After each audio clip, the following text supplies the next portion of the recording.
Hi, welcome to video. So today I'm going to show you 6 different sequences moved through different scale positions. This will be a total of 2 pages of tab, and you can download this all for free on my Patreon page, so link will be in the description, and you don't have to remember it's free to the public. So here's a lick that I wrote for this video that demonstrates how you might use some of those sequences. Of course, you can create your own licks in any different genre you want. So here's the one I wrote.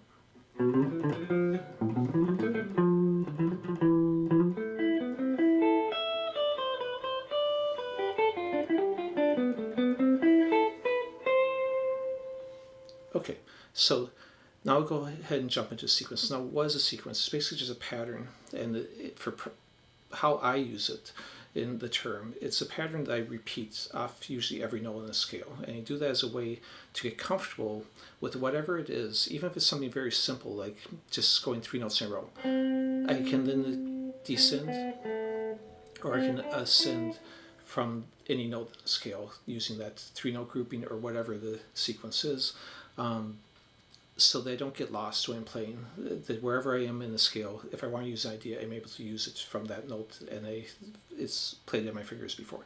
So first what I'm going to do is a 4-note grouping. When I'm counting these through, I'm counting not intervals, so I'm not worried about is it a minor third or a major third, a fifth, a flat fifth, a second, a flat second.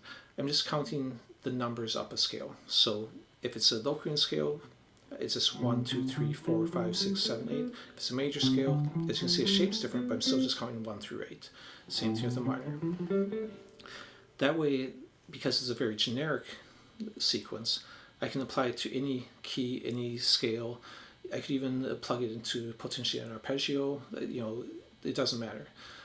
It's not based upon specific intervals, and that way also will sound a little bit different if I play the same sequence but play it on the minor versus a major. So the first thing I'm going to do is I'm going to play it, all these will be in the key of C major on a mixed Lydian shape. So this is just a 1, 2, 3, 4, 1, 2, 3, 4, then go back to a second note and play 1, 2, 3, 4, and continue up the scale. Now this has a hidden benefit that maybe you didn't notice. When I'm playing this and I go 1, 2, 3, 4, and then come back to a second note, I'm actually coming back a third. In this case, it was a major third, but again, that doesn't really matter. On the next one, it'd be a minor third. So I'm actually practicing, when I'm ascending the 4-note grouping, I'm also descending thirds. When I descend the 4-note grouping and come back, I'm ascending a third. So again, there's more benefits than you might appear at first. When I'm counting on the descending, I just think of this as my 1. Ascending, the first note is my 1. So 1, 2, 3, 4, 1, 2, 3, 4, 1, 2, 3, 4. It doesn't matter if you choose to do this or do this on fingering. So I'll leave that up to you to decide what fingering works best. And sometimes the fingering will be dependent upon what's coming after it. So in this one, if you picture that first lick I did in my own lick, that was 1, 2, 3, 4, 1, 2, 3, 4, 1, 2, 3, 4, right in that mixed Lydian like that. Now the next one I'm going to do is a 1, 2, 3 pattern, and then I'll get into some more complex ones after this. So I could do the same thing and just count up the same scale with 1, 2, 3, and that's perfectly fine. But just to give you more options, I'm going to go up 1 string with it. So I'm going to start in the D string. And let's go 1, 2, 3, 1, 2, 3, 1, 2, 3. Now you could do it like I am now and just shift for each one. But you could also do it, and this is how I tabbed it out. I'm sliding from the second to third note. And then coming back, same thing. I just slide from second to third note. Now in most of these, I didn't tab out the descending on it. I just did the first couple ones because as is it ended up being 2 pages long, and I didn't want it to be like 3, 4 pages long of tab. Ideally, you don't even look at the tab though, because if you know the scale and you know what the pattern is, you should be able to figure it out as you go. So that was 1, 2, 3. The next one I'm going to do is a 1, 2, 3, 4, 3, 2. So it sounds a little more complex, but all I'm going to think about on this, the way I visualize it in my mind, is it's a 3-note pattern, just like the 1, 2, 3 I just did. Then I'm just going to go 1 note higher and descend 3. Now technically I'm going 1, 2, 3, 4, 3, 2, so I'm ascending 4, but especially putting it with a metronome, it's easier to put it into equal groupings and think 1 and 2 and 1 and 2 and you can isolate these and practice them, not just repeating. That's a good way to get faster with them, is take each one and isolate it, and then you can put it together. And on this one, the note I end on will be the one I start on. 2, 3, because I'm ending one higher than where I'm starting. 1, 2, 3, 4, 5, 4, 3, 2.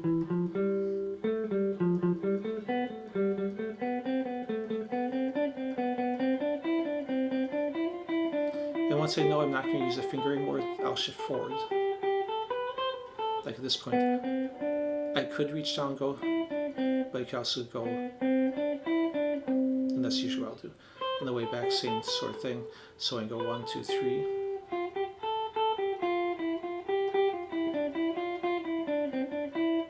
At this point, I could shift down 1, 2, 3, or I could pre-place my fingers. So you get the idea of that. So then the next one will be groups of 4 and changing directions.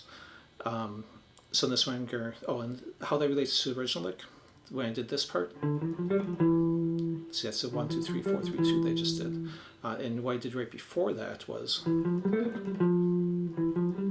2, 3, 4, and then 4 descending. So that was the lick right before that. So now I'm going to go and play that in this Locrian position.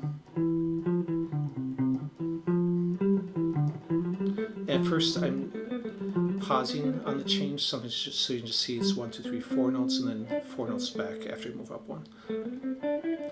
But I wouldn't necessarily recommend that. Once you got it down, you're just going to do it evenly. I'm doing the box shape. You could do the 3-note per string shape. It really doesn't matter on this. And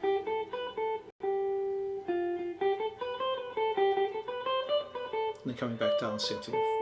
1, 2, 3, 4, 5, 4, 3, 2, or 1, 2, 3, 4, go up 1 and come back 4.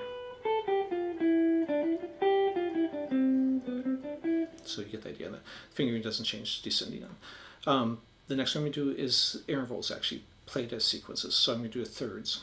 So I'm going to basically, I'm going to do a 3-note per string A minor instead of the box shape. If you don't know all these shapes, at the beginning of the video I put some up in the corner, links to it, and those will be in the description, so you can click on them. And there's a video I did where I show all of the shapes across the neck for your basic box shape that stays in one position, and the 3-note per string shape that shifts, and it's all combined into one lick, so you can practice that. So here's thirds moving up again. I don't have to think major or minor. All I have to do is go every other note in the key, and I'll have the correct ones.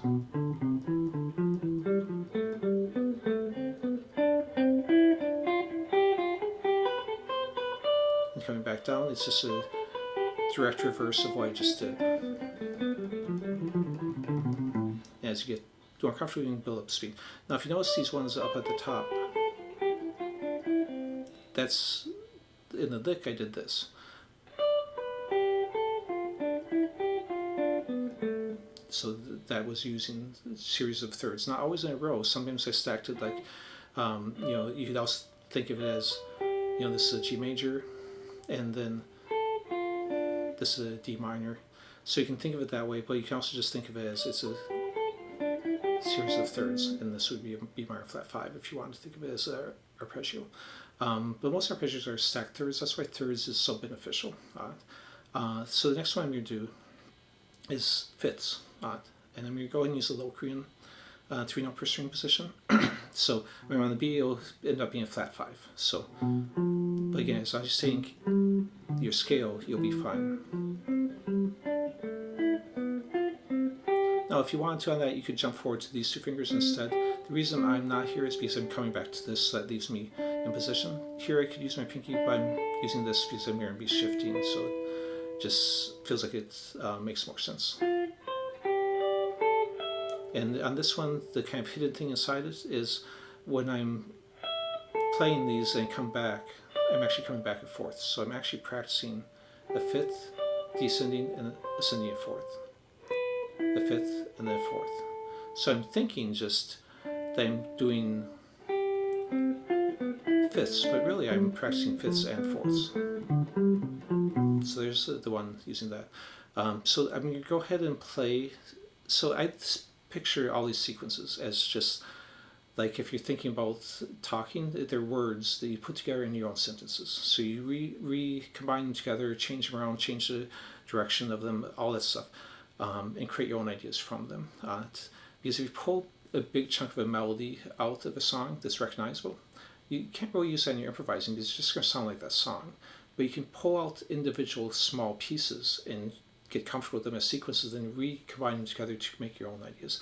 In the same way, you can take a sentence out of a famous speech or something. If you only use individual words, no one's going to know that you took it out of that speech. But if you use a whole line of like the Gettysburg Address or something, people might recognize that. So, okay, so I'm going to go and play the licks slow now. So there's this 1, 2, 3, 4 pattern. Then come up here, and there's my 1, 2, 3, and then I'm actually going up a third here, and then I'm doing the 1, 2, 3, 4, 5, 4, 3, 2, 1. Then I shift down and do the 1, 2, 3, 4, 3, 2. Here I'm sliding up into, it's actually a F major 7 arpeggio without a fifth, and I'll link a video for that too. I did a whole video on playing 7th arpeggios without the fifth. They're kind of interesting sounding. And then you come up here. And this part is actually the 1, 2, 3, 4, 3, 2 one that we did earlier, just on one string. So I pause on that note, which kind of makes it sound less like the sequence. And then go into my third section.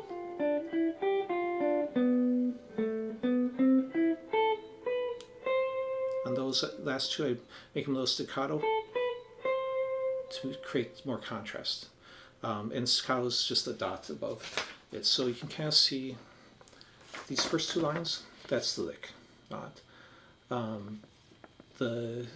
Then you can kind of see the rest of it, but again, download this on my Patreon page. It's way too much to kind of try and get off the screen here, and there's no charge to get it off my Patreon page. Okay, so hope you liked the video. These are things that I think, even if you think you've got them down, you can leave them for a few months and come back to them, rotate them in and out, and you'll find that they're difficult enough if you try to play them at fast speeds that when you come back, if you haven't played them for a few months, they're going to be a challenge again, probably. So, keep rotating, keep using them, and they'll improve your playing, I think. I know they've improved mine. Thanks.